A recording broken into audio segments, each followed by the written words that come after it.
Hindi kuya, hindi. Next time na si kuya. Next time, dalawa tayo. Gusto mo samahan mo ako. Saka si ate kasama niya. Next time, dalawang special. Okay, sige, dalawang Special number. Sisingkin lang lang. Next time, sisingkin lang lang. Sisingkin lang.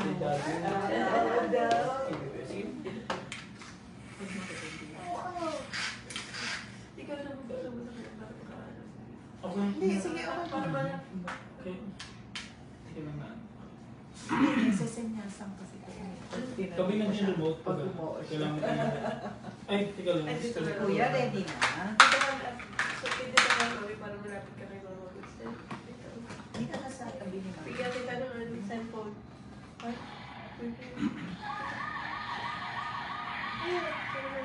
Ayan, sa magandang umaga po sa ating lahat na narito po kasama namin sa bahay po nila Brother Sai. At sa mga nanonood po ng online service po natin, magandang gabi, magandang oras na ba doon? Umaga pa lang doon, ano? Madaling araw. Sa Pilipinas. Sa mga taga San Diego po area na nanonood po sa atin ngayon, kala Nanay Letty, Nanay Malu, sa Ate April, ay pagpalain po kayo ng Panginoon sa punawa kayo naroon ngayon. At samahan niyo po kami sa pakikinig ng salita ng Panginoon. At ito naman po talaga yung kailangan natin sa buhay na maunawaan natin ang Word of God. At ito po ay may sa buhay natin upang sa gayon makamtan po natin yung pangako ng Diyos. Dahil wala na pong ibang dahilan kung bakit po tayo nilikha ng Panginoon, kundi para po sambahin po natin siya sa pamamagitan ng kanyang nais, ayon sa kanyang gusto, ayon sa kanyang plano.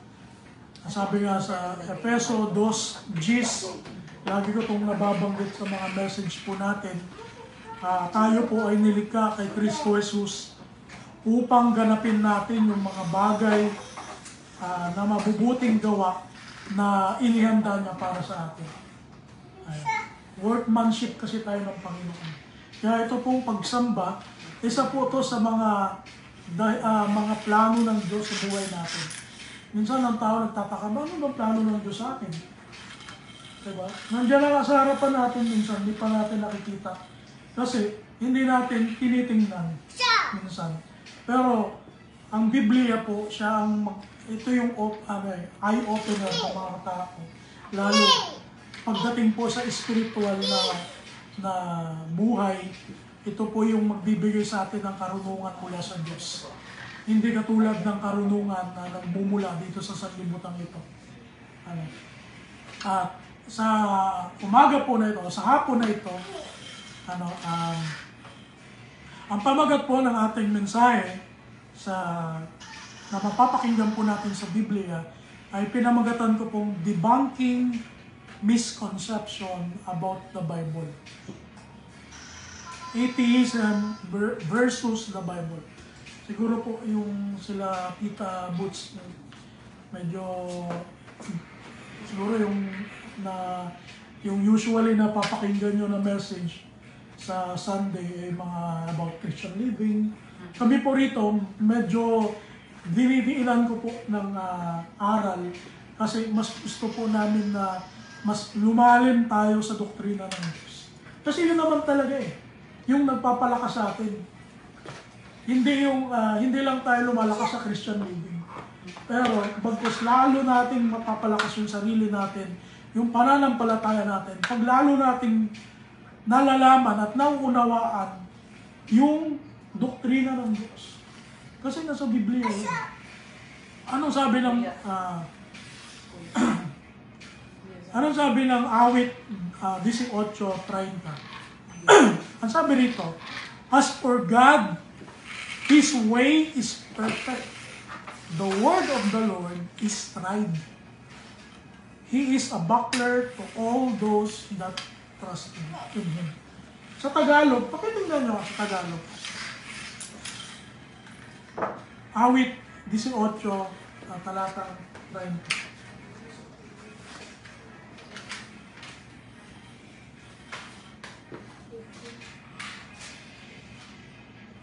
13. Oh, Tungkol sa Diyos, ang kanyang lakad ay sakdal. Ang salita ng Panginoon ay subo. Siya'y kalasag ng lahat na nanganganlong sa kanya. ang salita ng Diyos, ang sabi ni Haring David, ay subok. Kaya, dito pa lang makikita natin na wala tayo dapat pag-agam-agam pagdating po sa salita ng Diyos. Dahil po ang salita ng Diyos, ang sabi nga, the Bible can stand alone. Pwede po siyang tumayo ng sarili niya at wala po siyang kontradikto sa isa't isa. Ang sabi rin ni Pablo kay Timoteo sa ikalawang Timoteo 3:16, ang scripture daw po ay inspired by God. Sa ibang salin, God breathed, ang sabi daw, hiningaan ng Diyos. At magagamit for doctrine. Kaya nyo po, napakalaga kasi ng doctrine. Kapag ang isang Kristiyano walang alam sa doktrina, imposible po yung Kristiyano na yon tumibay sa Panginoon. Hindi po tayo tumitibay dahil lang sa mga Christian living na katuruan. Kasi pag isang Kristiyano, dapat automatic na alam mo na eh. Paano lang manalangin? Paano magbigay? Pag matindi ang conviction mo sa Lord, susunod na lang yun. Tama, Brother Sai? Susunod na lang yun eh. Pag malalim yung conviction mo sa Lord, susunod na lang yung magiging mapagbigay ka, magiging magalang ka sa kapwa, magiging mapagmahal ka. Diba? Hindi mo na kailangan turuan about it. Pero paano nagiging malalim ang isang Kristiyano? Kapag lalo niyang nakikilala ang Diyos at yung plano ng Diyos sa buhay niya. Kaya pag tayo, nakabase lang tayo lagi sa mga katuruan about sa prayer, about sa pagbibigay, about sa pagsisisi, about sa pagpapatawad. Kumbaga, sa tagal-tagal na nating Kristiyano, yung ibang mga pastor, paulit-ulit na lang, nagre-recycle na lang ng mga katuruan na iisipin natin kahit hindi naman natin iniisip. Narinig ko na to eh. Diba? Narinig ko na kay pastor. Kaya ang problema, yung mga ministro din, kung ano yung narinig nila sa ibang church, ituturo din nila sa church, local church nila. Hindi na nagkaroon ng bago at fresh na turo na galing sa Panginoon. Kaya ito po yung gusto po nating i-push dito, kahit konti lang tayo sa bilang. Hindi tinitingnan ng Panginoon yung bilang. Ang tinitingnan ng Panginoon yung quality ng isang Kristiyano. Ang sabi ng Panginoon sa John chapter 4, nung kausap niya yung babaeng Samaritana, dumarating ang panahon at ngayon na nga, ang tunay na mananamba, tunay na mananamba, ay sasamba sa Diyos, sa Ama, sa Espiritu at katotohanan. Kaya po, tayo, siguro nasabi na po nila Brother sa inyo, na kung bakit namin po ginaganap dito sa church na bahay ang aming mga gawain. Kasi po, una ang iniiwasan natin yung mahawaan tayo ng mga katuruan na wala sa Biblia. Kasi po, naglipana yun ngayon eh. Naglipana yun. Basta masabi lang na, may church, home church kami. Pero, sa katunayan, kung titignan mo talaga yung turo, wala naman sa Bible. Wala naman, hindi naman talaga nagpapatibay ng Kristiyano. Hindi porke masaya yung Kristiyano, tama na yung doktrina. Tandaan po natin yan. Hindi porke masaya yung fellowship, tama na yung doktrina. Nalala nyo yung panahon ni Moises, pagbaba ni Moises, ang saya ng fellowship nila. Nandun yung golden calf na sa harapan nila sinasumpa nila. Nagalit ang Panginoon. Halos buksain niya lahat ng Israelita noong time na yun. Pero dahil kay Moises, sasabi niya, bumaba ka ngayon, Moises. Tingnan mo ang bayan. Nagniningas ang galit ko sa kanya ngayon. Kaya, huwag natin ibase yung mga, ang ganda ng fellowship namin. Talagang nakaka-emo. Kung wala tayo sa katotohanan, then walang kabuluhan yun sa Panginoon. Kaya ginagamit natin ang Biblia. Ang sabi rito, profitable for doctrine, for reproof, for correction, for instruction in righteousness. Kaya ito po yung pag-uusapan natin ngayon. Debunking misconception about the Bible. Kasi po, Sa panahon po natin ngayon, o konti na lang po yung mga Kristiyano na tinatawag na mga critical thinkers. Tayo po ba? Critical thinkers po ba tayo? Ano ba yung ibig sabihin ng critical thinkers? Pag sinabi, uy, critical na yung kalagayan mo ah. Ano sabihin no? Malala na. Pero hindi naman yung critical thinkers. Malala na yung pag-iisip. Baliw na yung pag-iisip. Kasi sabing critical thinkers, hindi siya basta-basta naniniwala sa mga napapakinggan niya. Kaya ang ginagawa ng mga critical thinkers, nagiging mapanuri sila, nagiging curious sila sa mga bagay-bagay na naririnig nila. Kasi nakakalungkot po sabihin, karamihan po ngayon ang mga tao, kung ano yung nakikita nila, nababasa nila, na napapakinggan nila sa social media, ang dali-dali nilang mapaniwala, ang dali-dali nilang maakit ng mga katuruan. Tayo po, tinawag tayo ng Diyos upang sa gayon maging marunong tayo. Kaya kung babasahin natin ang Bible, laging pinupuri ang pagiging marunong eh. Wala tayong mababasa sa Bible na pinuri ang mangmang. Meron na tayong mababasa sa Bible. Sa Proverbs pa lang eh, puro ano eh, between mangmang and marunong, laging masama yung sa mangmang eh.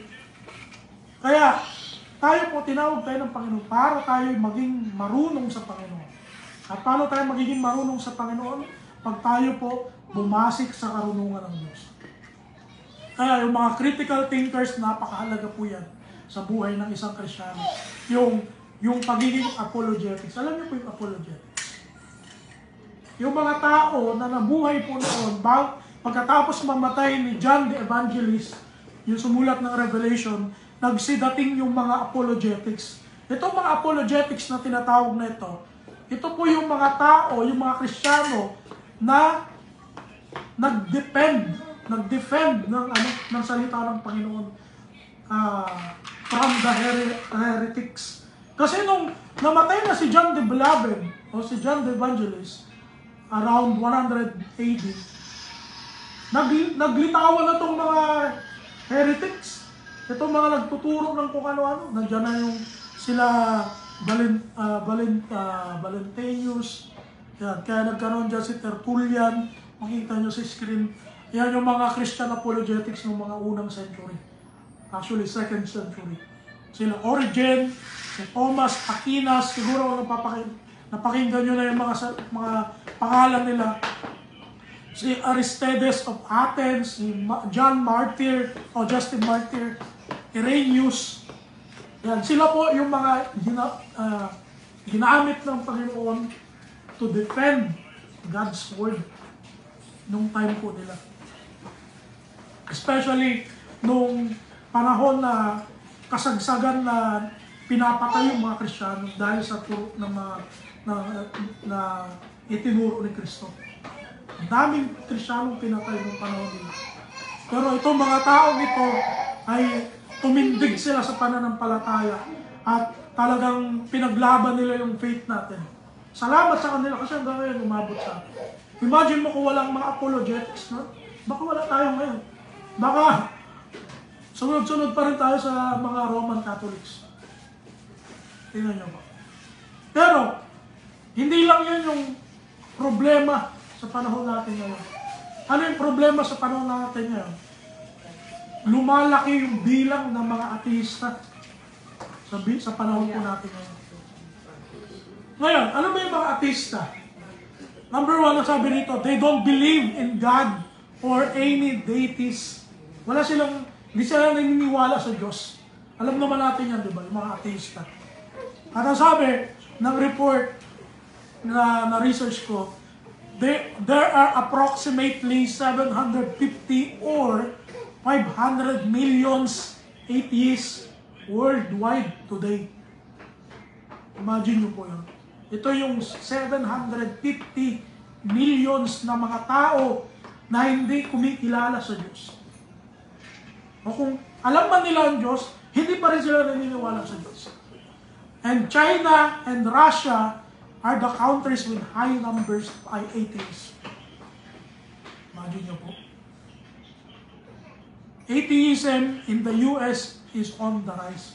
Dito po sa US, kung di ako nagkakamali, nasa 23% na ang atheist dito sa US pa lang. Kaya, kung hindi po tayo magsisitibay sa pananampalataya, paano natin na-encourage itong mga atheista maniwala sa Panginoon? Kung tayo mismo, alanganin tayo sa faith natin, di ba? Tama ba? Alanganin tayo sa faith. Sa history, ang kauna-unahang na-considered as atheist si Euhemerus. Ito po yung kauna-unahang naging atheist. At ito po yung during ng ancient Greek. Pero meron tinatawag na first atheist na German po siya sa noong 1600. Nakalimutan ko yung pangalan niya. Pero siya daw yung kinikilala sa panahon natin ngayon na first atheist na na-record sa mundo. Ayan. Anyway, yan lang yung mga trivia na gusto ko po bago tayo magpalaon sa ating topic. Kasi gusto ko po malaman yung ano yung mga atheist na ngayon. Kasi alam na natin yung atheist din naniniwala sa Diyos. Pero gusto ko kayong bigyan ng picture. Ano na ba yung nangyayaring update sa mga atheists ngayon? Atheists today are claiming that the Bible has a lack of contradictions. That's one of the reasons bakit hindi sila naniniwala sa Diyos. Kasi ang Biblia daw punong-puno ng contradiction. Bakit daw tayo maniniwala sa Bible? Kung may mga contradiction naman ang Bible. Let's find out. Tingnan natin. Marami po akong gustong premise na topic sa atin pero hindi gagahulin tayo sa oras. So isang premise lang ang gusto ko pong ibigay. At ito yung premise na gusto nilang ipanggiba sa katotohanan ng Biblia para masiraan nila ang salita ng Diyos. Ang sabi nila, if God hates lying, then why did He put a lying spirit in the mouth of prophets during King Ahab's era? Naalala nyo si King Ahab, si Haring Ahab, sa Aklat ng Mga Hari. Sino si Haring Ahab sa alaala nyo? Sino si Haring Ahab? Asawa ng Jezebel, okay? Ano yung ginawa ni Haring Ahab? Ngayon, sobrang dami, hindi natin pag-ulit. Talagang, sobrang dami. Ayan. Siya yung isa sa pinakamasamang naging hari sa Israel. Na kung saan, yung pangalan niya, naalala, pagkatapos ng paghahari niya, yung mga sumunod na hari niya, pag sumasama, ginagawa siya yung parang pattern ng kasamaan. O, itong hari na ito, ang paghahari niya naging parang paghahari ni Haring Ahab. Kasi naging pattern siya ng kasamaan. Ganun kasama siya. Iniiwalay niya ang Israel sa Diyos at ipinaglingkod niya sa mga Baal, sa mga Asteroth, kay Asherah, sa mga Diyos-Diyosan ng mga iba't ibang bansa na nakapaligid sa Israel. Ganun kasama si Ahab, Haring Ahab. Ngayon, dumating yung time, isa-summarize ko na po sa inyo para huwag na natin basahin. Dumating ang time na si Haring Ahab, in-invite ni King Jehoshaphat. Si Jehoshaphat ay hari ng Juda. Jehoshaphat. Ang sabi ni Jehoshaphat, mabait si Jehoshaphat Lingkod talaga to ng Panginoon. Ang sabi niya, Haring Ahab, halika, makipagdigma tayo. Kung di ako nagkakamali sa Egypto yata yun. Makipagdigma tayo, sabi niya. Ang sabi ni Haring Ahab, o sige pala, bago tayo lulusong, muna ako. Tatanungin ko muna yung mga propeta ko. Propeta ko, at meron at least 500 prophets si Ahab. Pero ito, mga propeta ni Baal to. Hindi propeta to ng Diyos. Ang dami nila. 500 prophets. Di tanong nila. Susuong ba ako sa gera kasama si Jehoshaphat? Sabi ni Haring Akab. Sabi nung pinakapuno sa mga propeta, kasi may pinaka-leader eh. Sabi niya, tunay, aming hari, Panginoong Hari, ibibigay sa iyo ng Panginoon ang katagumpayan nitong gera na ito. Ito ang tuwa naman si Akab kasi siyempre, maganda sa tenga niya na pakinggan niya eh. Ang sabi ni Jehoshaphat, wala na bang ibang propeta?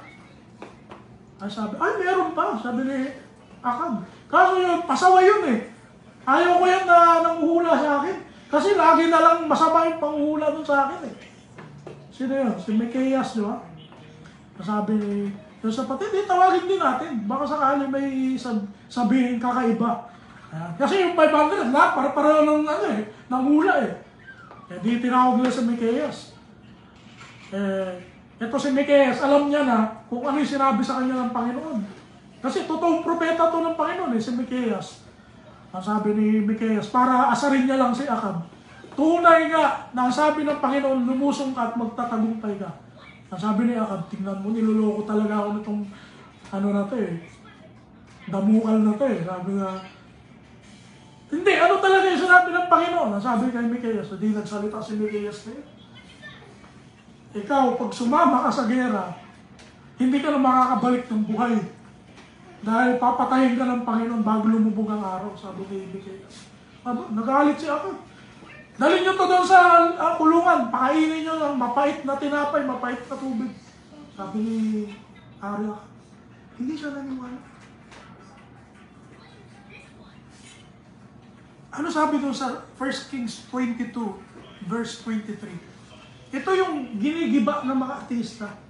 Kasi sabi rito, now therefore, behold, the Lord hath put a lying spirit in the mouth of all these thy prophets, and the Lord hath spoken evil concerning thee. Ito yung sabi ni Micaias. Alam mo, itong mga 500 mong propeta, binigyan sila ng Panginoon ng espiritu ng kasinungalingan para magsinungaling sa harapan mo.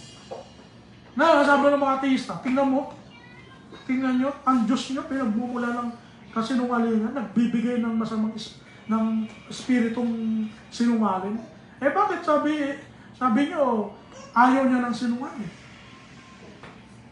Kayo, kung tatanungin kayo, ano nyo sasagutin nyo? Kung ang Diyos ayaw niya ng sinungaling, bakit siya nagbibigay ng espiritu ng kasinungalingan?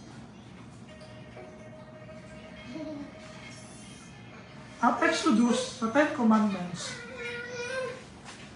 doon unang nating nakita yung kautusan ng Diyos about sa pagsisinungaling. Ang sabi sa Exodus 20, verse 16, thou shalt not bear false witness against thy neighbor. Huwag kang magsasalita ng laban sa iyong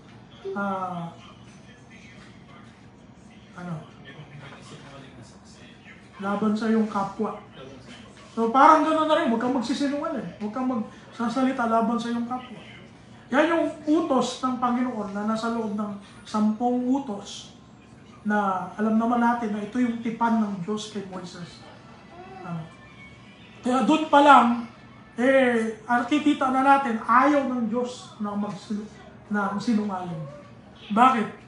Kasi yung mga sinungaling, ang ama nila ay isa lang. Sino daw yun? Sa John 8, chapter 44. Pakibasa mo nga ba doon sa screen? Ye are of your father the devil, and the lusts of your father gave with you. He was a murderer from the beginning, and abode not in the truth, because there is no truth in him. When he speak a lie, he speaketh of his own, for he is a liar and the father of it. Si Satanas daw po ang ama ng kasinungalingan.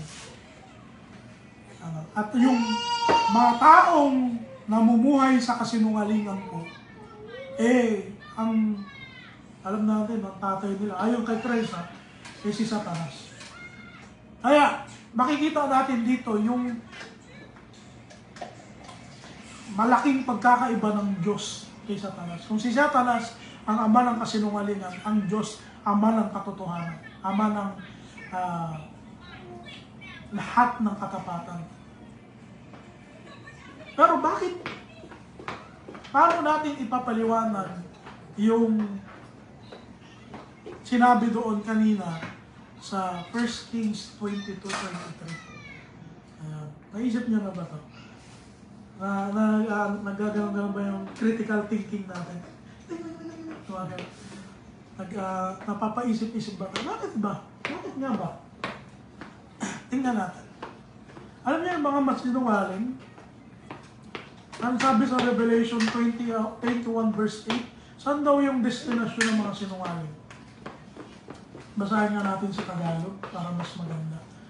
Ngunit sa mga duwag, sa mga hindi nananampalataya, mga karumal-dumal, mga mamamatay tao, mga mapakiapid, mga mangkukulam, mga sumasamba sa Diyos-Diyosan, at sa lahat ng mga sinungaling, ang kanilang bahagi ay sa lawa ng nagliliyab sa apoy at asupre na siyang ikalawang kamatayan. Kasama ba yung sinungaling o hindi?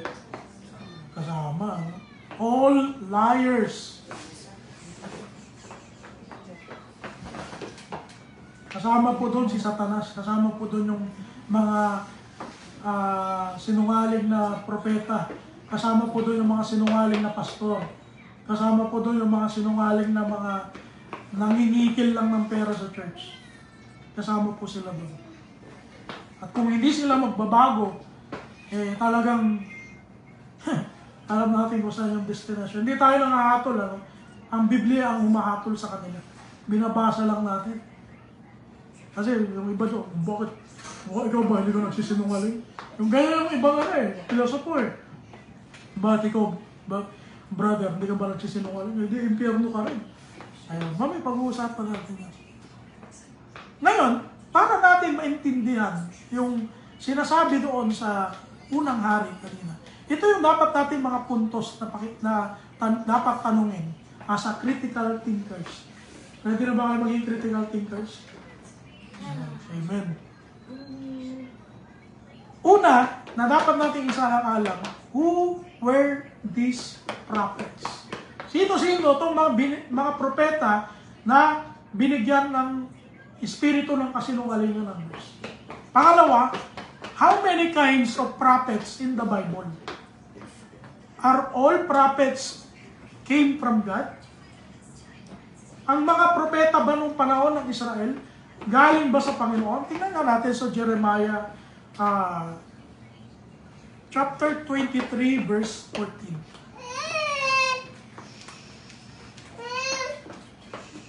Sa Tagalog, tingnan nga. Jeremias 23:14. Pakibasa mga mahal ko. 23:14.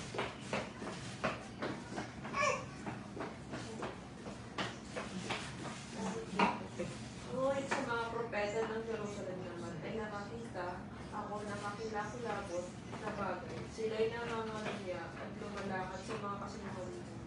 Pinalalakas nila ang mga kamay ng mga manggagawa ng kasamaan. Ano ba ito lang hinihiwalay sa kanyang kasamaan? Silang lahat sa akin ay naging katulad ng Sodoma. At ang mga naninirahan doon sa akin ay tulad ng Gomorrah. Tingnan nyo. Ganito kasasama yung mga propeta sa Jerusalem. Nung mamatay sila Jeremias, sila Isaias, sila sino pa ba yung mga propeta? Sila Amos, sila Joel, propeta Joel. Nagsilitawan itong mga masasamang propeta.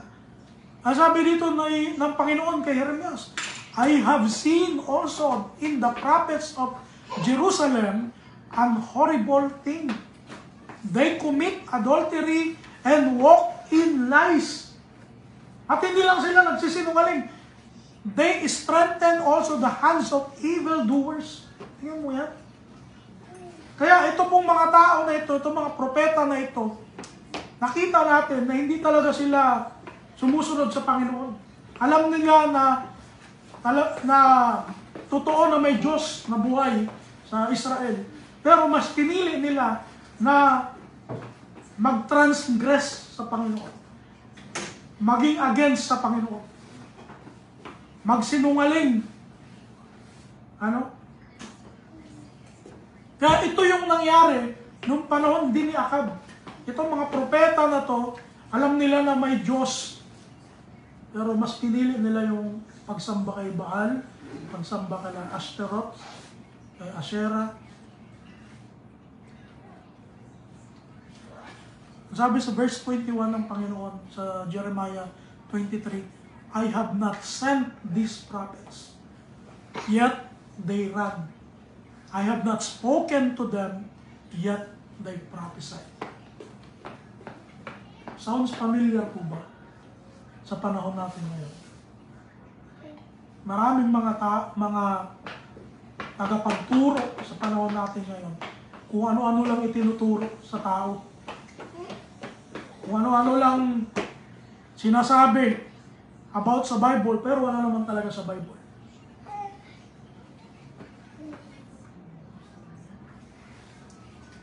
Ang dami-daming mga tao na dadala ng mga sari-saring katuruan.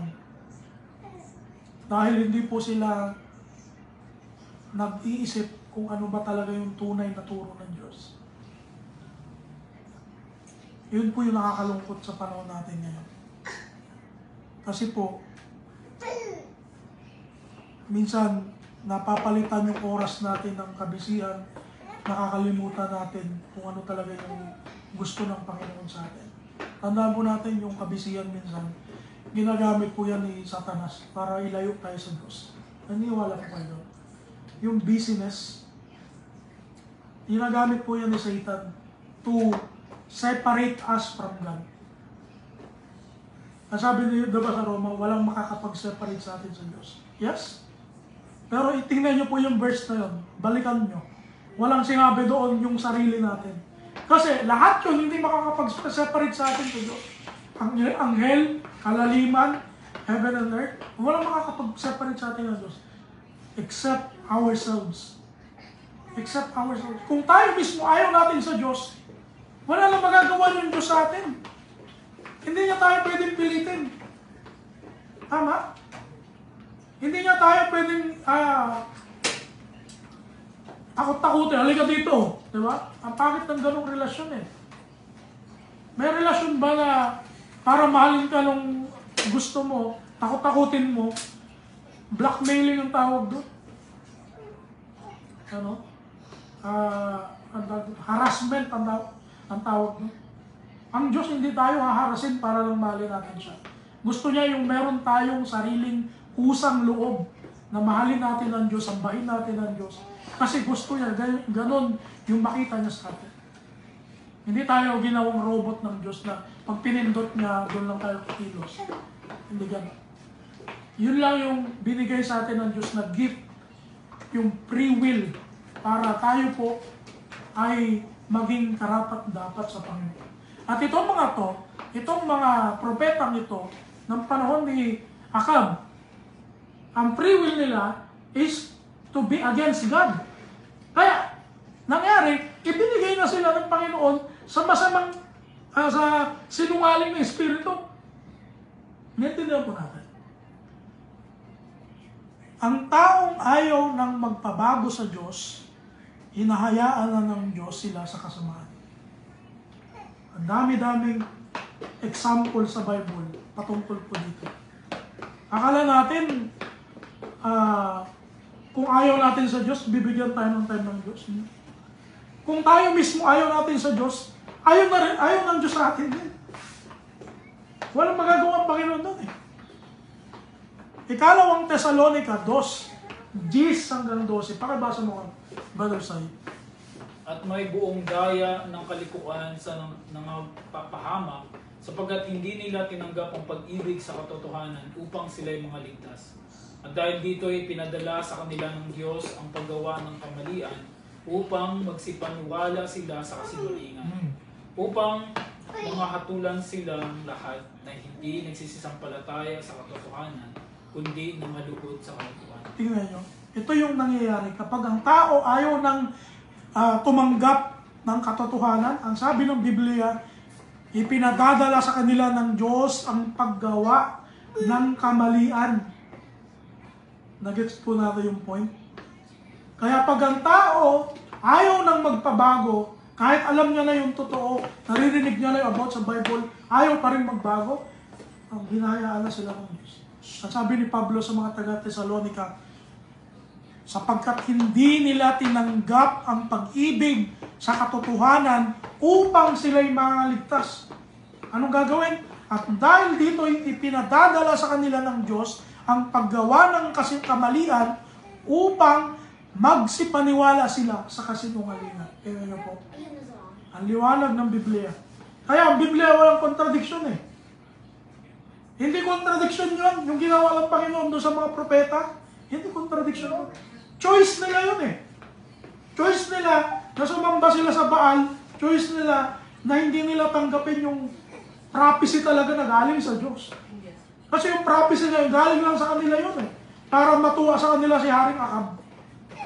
Ganon din yung mga nangyayari sa panahon natin ngayon.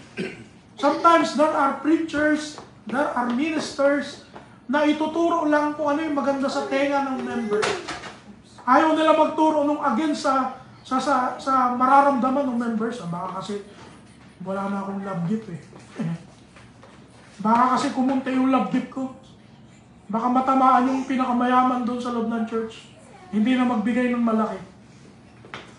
Mas kinukonsider na yung ganon kaysa yung sasabihin ng Panginoon sa kanila. Kaya dito po sa atin, lagi ko sinasabi, bato-bato sa langit. Tamaan, magkabukol. Bakit? Ang salita ng Panginoon, yan po yung nagko-correct sa atin. Yan po yung nagbibigay sa atin ng path to righteousness. At kung ayaw nating tanggapin, therefore, sabi dito ni Pablo, hahayaan kayo ng Diyos sa kamalian. Hahayaan kayo ng Diyos sa kasinungalingan. Ano sabi ng pahayag? 22:11. Ang liko ay magpakalikok pa. Sino nagsasalita dito? Si Christ. Ang marumi ay magpakarumi pa. At ang matuwid ay magpakatuwid pa. Hindi sinabi ng Panginoon, ang liko ay kunting tiis. Magiging matuwid din kayo. Hindi mo sinabi gano'n eh.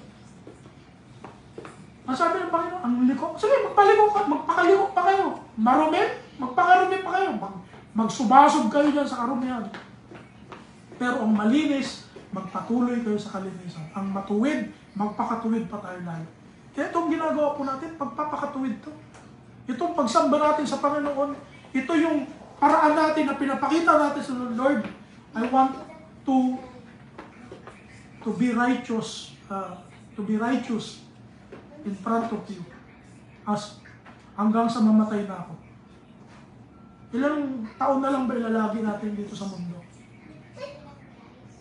Ilang hininga na lang ba? Ilang lakad na lang bang step ilalakad natin? Hindi pa natin ibigay sa Lord. At lagi ko sinasabi po sa atin dito, huwag nating hayaan na mamatay tayo one day na hindi natin nabasa ang buong Bible.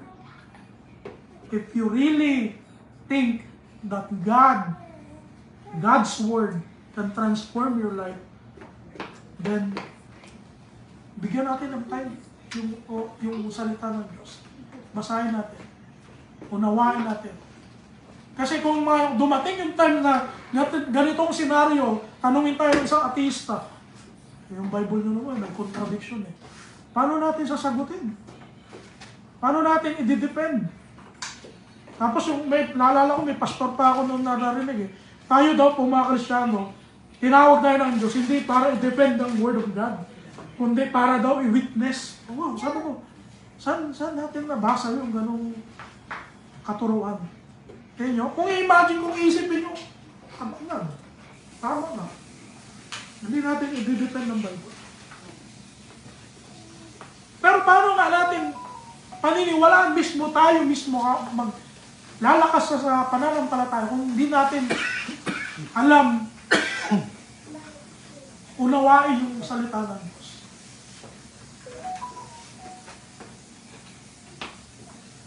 Napakahalaga po ng free will sa harapan ng Diyos. At yung mga tao nagre-reject ng katotohanan after nilang mapakinggan, ito po ay isang kalagim-lagim na pangyayari na mangyayari sa buhay ng tao. Mas maigi pa yung hindi nakapakinig eh. Sabi doon sa Roma, kasi hatulan tayo ayon sa alam natin. God will judge us according to what we know, according to what we understood. Hindi tayo hatulan ng Diyos sa mga bagay na hindi natin alam. Pero kung alam natin, pero after nating malaman, hindi pa rin natin sinunod, then doon tayo hatulan ng Diyos.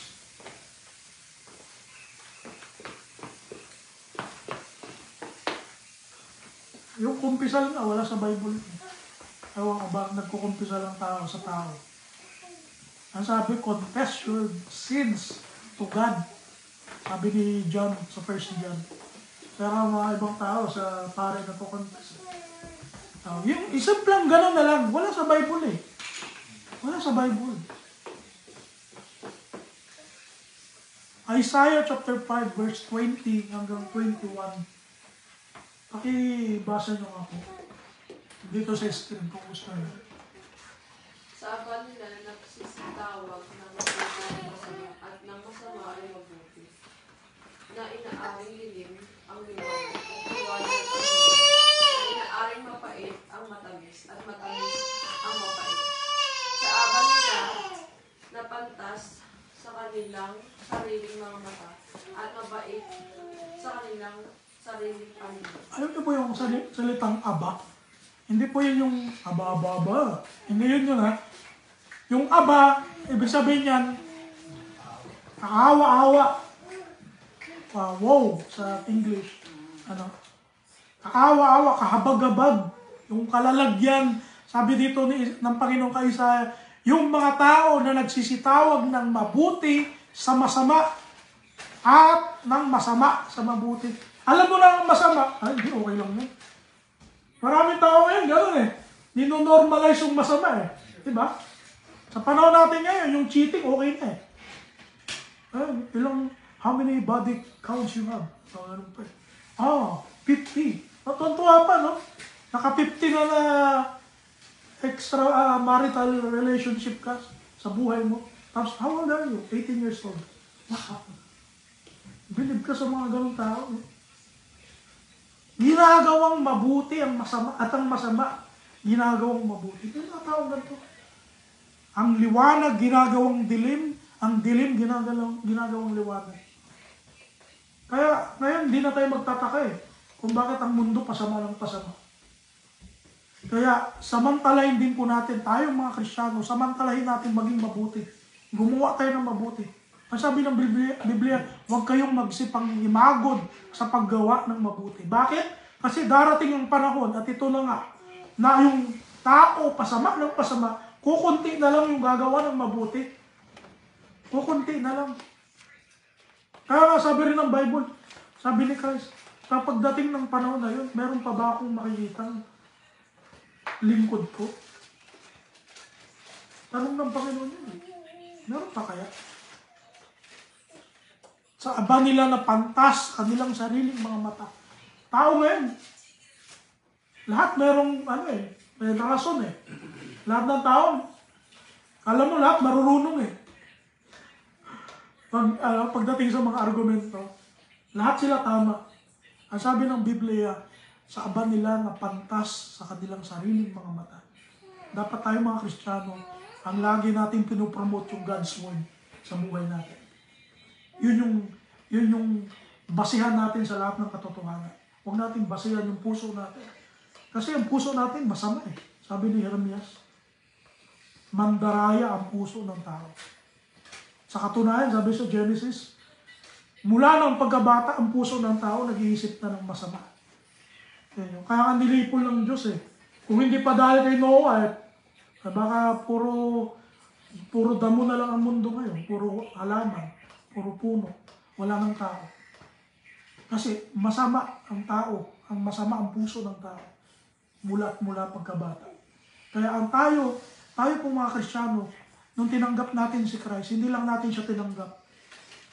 Nagpapailalim tayo doon sa katotohanan niya, doon sa katuwiran niya. Para tayo, kahit hindi tayo perfecto, nagiging perfecto tayo sa Diyos. sa pamamagitan ni Kristo Jesus. Unang Korinto 5:5. Alam niyo, may mga tao talaga ibibigay kay Satanas. Ang sabi ni Pablo sa Korinto, upang ang ganyan ay ibigay kay Satanas sa ikawawasak ng kanyang laman upang ang Espiritu ay maligtas sa araw ng Panginoong Jesus. Kaya po. Kaya may mga tao talaga na ibibigay kay Satanas. Bakit? Kasi ginusto nila yan eh. Unang Timoteo 5. Kaya may tanong ako doon sa last na verse. Sige. Pakibalik mo ako. Pakibalik. Kasi merong mga magsasabi niya na, di ba sabi niya na ibigay yung kay Satanas sa ikawawasak ng kanyang laman. Pero upang ang Espiritu ay maligtas sa araw ng Panginoon. Ibig sabihin ba niya yung kaluluwa o yung Espiritu ng tao na yun na ibinigay kay Satanas na maliligtas pa rin sa araw ng Panginoon?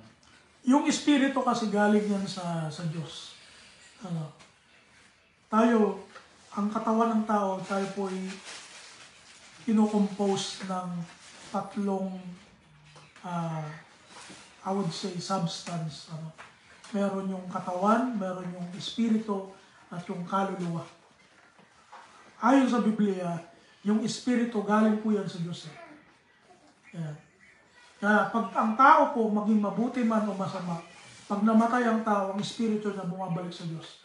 Sabi ni Haring Solomon, pag ang tao namatay, yung espiritu niya babalik sa Diyos. Kasi Diyos ang may-ari nun eh.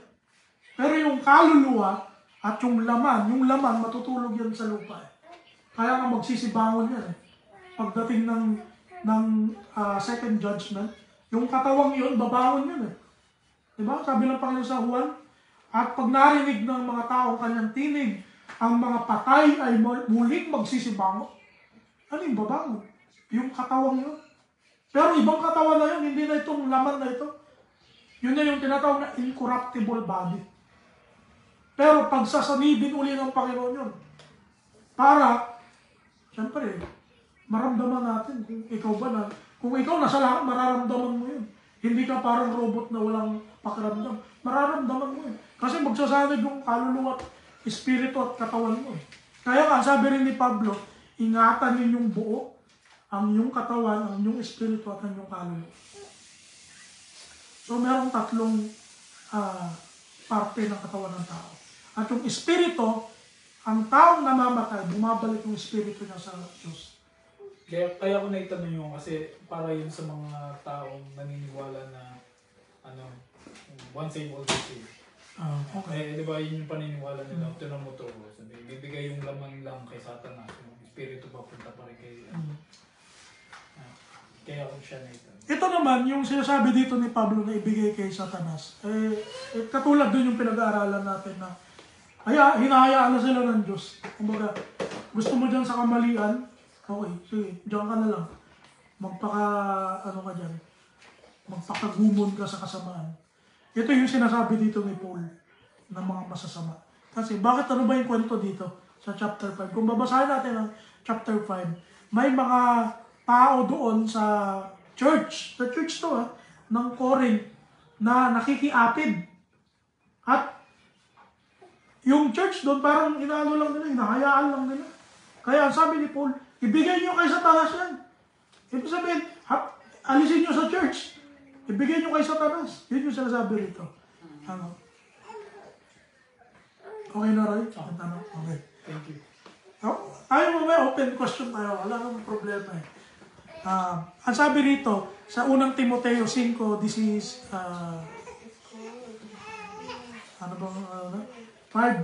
chapter 5, verse 15. Ang sabi rito, pakibasa nyo nga sa... Sapagkat ang mga iba'y nagsibaling na sa hulihan ni Satanas. Meron talagang makakampi kay Satanas eh. Hindi mapapabulaan yan. May kakampi talaga kay Satanas at hindi lang kakampi. Pupunta pa sa likod ni Satanas.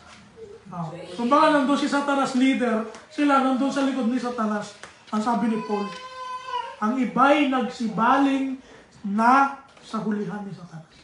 Kaya itong mga taong ito po, mga kapatid, kung ayaw nilang magpabago sa Panginoon, talagang nireject na nila ang Panginoon, wala nang magagawa ang Panginoon dun.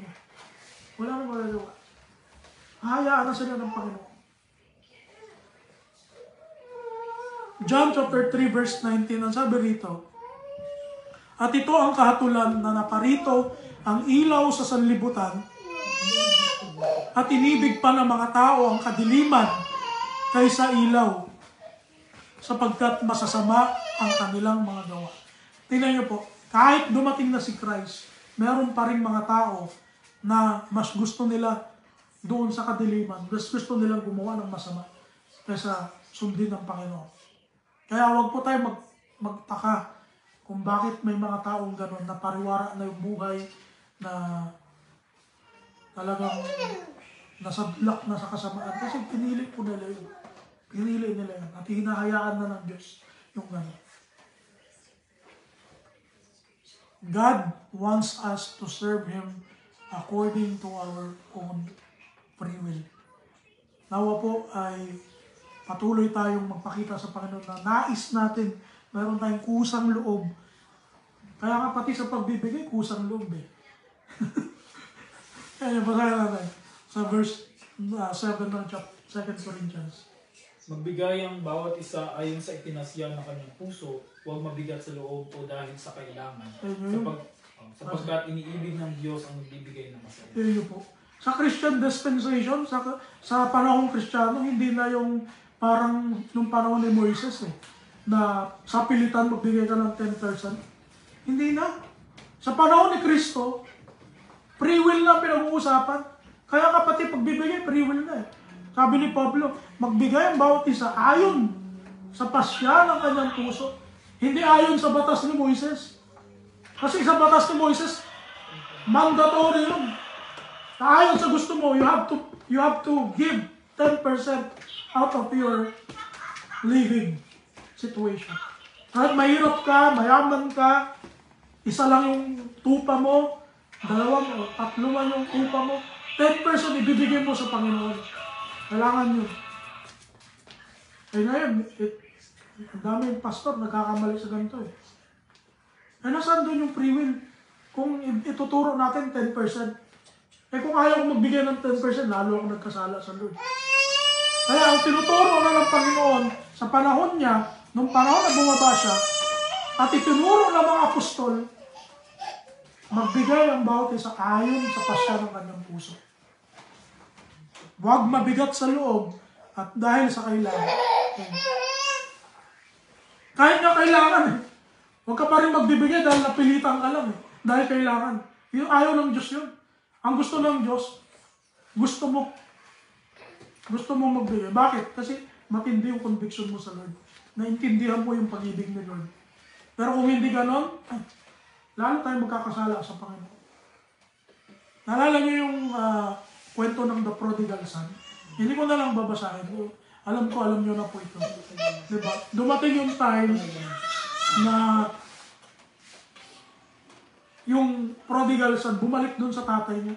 Pero sabi niya sa sarili niya, pag bumalik ako sa tatay ko, sasabihin ko na lang kay tatay na, Ama, huwag niyo na po akong gawin, huwag niyo na akong ituring na anak niyo.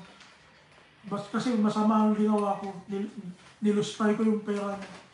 Kaya pagbalik niya sa ama niya, hindi niya pa sinasabi niya pa lang yung mga ganun, diyakap siya ng ama niya. Bakit? May free will kasi siya eh, na bumalik doon sa tatay niya. Pero kung hindi siya bumalik sa tatay niya, tingin niyo ba hanapin siya ng tatay niya? Bakit ba ng tatay niya kung saan siya pupunta? Kung saan naglupalit ng lugar pumunta? Hindi. Pero nag-aantay yung tatay. Kaya nung bumalik yung prodigal son, pagbalik niya, niyakap siya ng mahigpit. Ang sabi niya, magkaroon tayo ng handaan. Pinaghanda niya yung anak niyang nawala. Sapagkat ang anak ko na ito ay mamatay, subalit muling nabuhay. Ang sabi niya. To the point na yung panganay, nainggit pa. Bakit ba naman ako yung tapat tapos bumalik lang yung bunso mo pinaganda mo pa. Sabi niya, ikaw, wala ka ng kasala, wala kang problema eh. Pero itong anak na ito, bumalik siya. Sabi niya, kaya yung free will doon, kung paano nag-work sa Panginoon. Ganun din tayo. As long as meron tayong puso, nagkakasala man tayo sa Panginoon, meron tayong puso na handang manumbalik sa Panginoon, handang humingi ng tawad sa Lord. Yun yung hinahanap ng Lord. Yun yung hinahanap ng Lord. At lastly, gusto ko po topic sa inyo yung istorya ni Rahab. Nakwento ko na to kay Brother Soy. Sa Joshua chapter 2 verse 1 hanggang 24. Basahin nyo na lang po kung may mga extra time kayo. Pero, to tell the story short, ito po yung time na nagkaroon ng, papasok na sila Joshua sa Jericho. Yung Jericho ay sakop ng Canaan. At itong Jericho ay isang malaking kingdom po ito ng panahon na yun. Na napapaligiran na napakalaking wall. Na sa tindi ng wall na ito, walang nakakagiba ng kingdom na ito. Kasi matibay yung buog nila eh. Pero, nagpadala si Joshua ng 2 espiya at pumasok sa city. Pero nalaman ng hari ng Jericho na may pumasok na espiya, pinahanap nila ito. Kaso nakita ni Rahab yung 2 espiya, tinago niya sa bubong niya. Tapos, tinanong ng hari kay si Rahab, nasaan yung 2 espiya? Sabi ni Rahab, nandun. Habulin niyo habang mahabol niyo pa. Doon sila dumaan, pero ang totoo, nilagay niya doon sa taas ng bubungan niya. Kaya doon, ang sabi ni Santiago sa Santiago 2:25, at gayon din naman, hindi rin baga si Rahab na patutot prostitute ay inaring ganap sa pamamagitan ng mga gawa dahil sa tinanggap niya ang mga sugo at kanilang pinapagdaan sila sa ibang daan. Tingnan nyo, hanggang sa panahon ni Santiago, naalala niya si Rahab. Bakit? Kasi kahit nagsinungaling si Rahab, naging takdal siya sa Panginoon. Ngayon, yun na naman yung topic ng mga artista. Tingnan mo yan. Bakit si Rahab tinanggap ng Panginoon kahit nagsinungaling?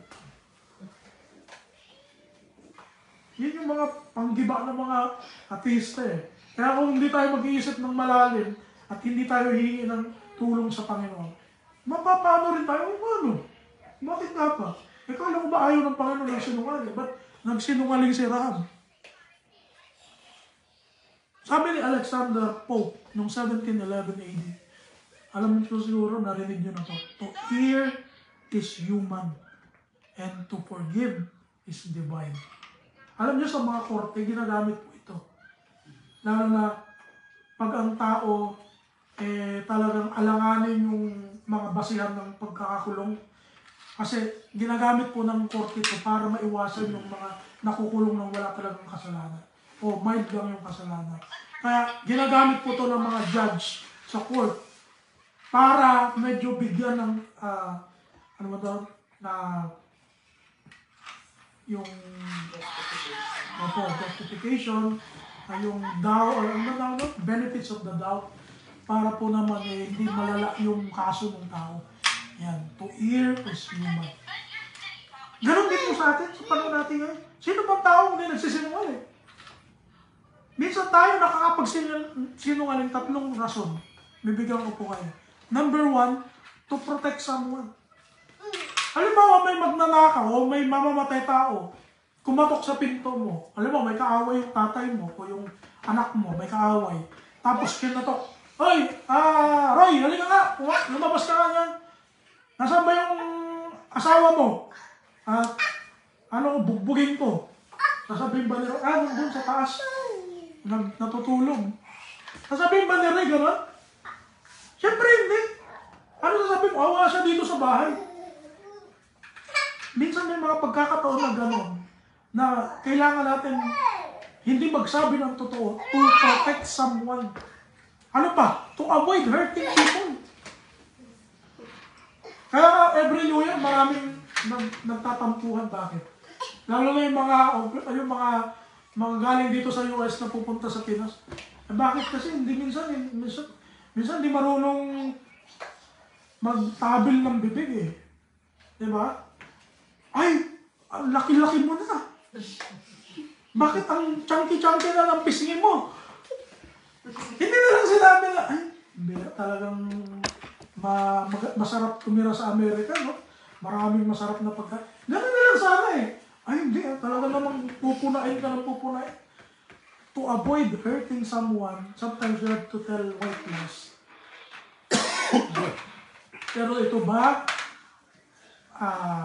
acceptable sa Panginoon? Hindi. Pero ito yung nagpapakita na we are here. We are human. Pero ang maganda ron, naghihingi tayo ng tawad sa Lord. Ano yung sinasabi doon sa pahayag kanina ng mga pupunta sa impyerno ng mga sinungaling? Ito yung mga sinungaling, na mga sinungaling talaga. Nabuhay na nila, sinungaling sila. Nagpaplano ng kasinungalingan sa buhay nila. Pagdating ko sa Pilipinas, sasabihin ko, ganito ang nangyari. Pero alam niya, nasinungaling yun. Pero gagawin niya pa rin. Naintindihan niyo po?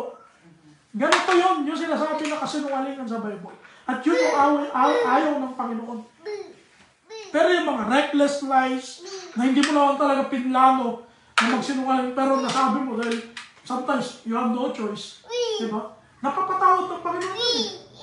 Pero yung, di ba, may dalawang uri ng kasalanan, yung kasalanan nakamamatay at kasalanan hindi nakamamatay. Ito yun, yung kasalanan hindi nakamamatay. Pero itong mga planadong kasinungalingan, yan yung mga kasalanan nakamamatay. At yan yung ayaw ng Diyos. Naintindihan na po natin. Kaya po, sana naging malinaw ito. Itong mga artista na to eh. Puna sila sa Bible. Sila nga mismo. Ang lalaki, ang titindi ng kasinungalingan nila. Ano daw? Yung Big Bang Theory. Ang tindi ng kasinungalingan ng mga artista dyan. Na tayo daw, yung evolution. Na tayo daw galing sa unggoy. Yung tinatawag nilang missing link. Hanggang ngayon, yung missing link na yun, di pa nanahanap eh. Yung primordial soup. Narinig niyo po ba yun? Yung primordial soup. Yung primordial soup daw po, tayo daw po, lahat ng living creatures, galing daw po sa isang soup na nakalagay sa ocean. At yung soup daw na yun na tubig, nandun daw lahat ng nutrients, lahat ng minerals. At doon daw nagsimula yung mga isda, nandun daw nagsimula yung... Kaya nga daw po yung si lion, sa tanagal-tagal ng evolution, naging lion na. O, tingnan mo yan. Ewan ko, bakit ang nanay may unggoy pa din? Bakit yung unggoy, hindi naman naging tao, may unggoy pa din? O, bakit yung lion, hindi naman bumalik ng si lion? Pareho pa rin, may si lion, may lion. O, bakit hindi naging gano'n? Hindi ba matinding kasinungalingan yan? Na itinuturo sa mga school. Naalala ko nung high school ako, tinuturo sa atin, Big Bang Theory. Diba? Evolution. Yan yung pinopromote nila sa mga estudyante. Hindi ba kasi nungalingan ng ateista yan? Tapos ito, binigibak nilang Bible, pero hindi nila magibak-gibak. Kaya tayo, mapalad tayo mga Kristyano, kasi hindi tayo sumusunod sa mga alanganing katuruan. Alam natin, ang sabi ni Solomon, doon kanina sabi ni David doon sa Psalms kanina na binasa natin, ang salita ng Diyos ay subok. Ayan, so sobrang excited ng anak talaga napapaseryoso. Salamat sa Panginoon kasi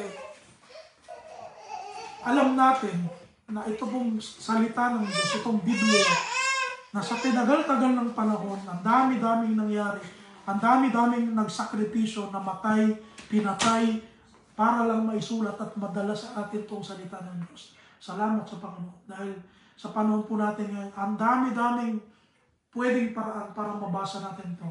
Kung wala kang sariling Bible, pwede mong mabasa online. Kahit nga, gusto mo makinig lang eh. Meron pa rin Bible na gano'n eh, yung napapakinggan mo lang. Minsan ginagawa ko yun eh. Pag minsan nagdadrive ako, nakikinig lang ako.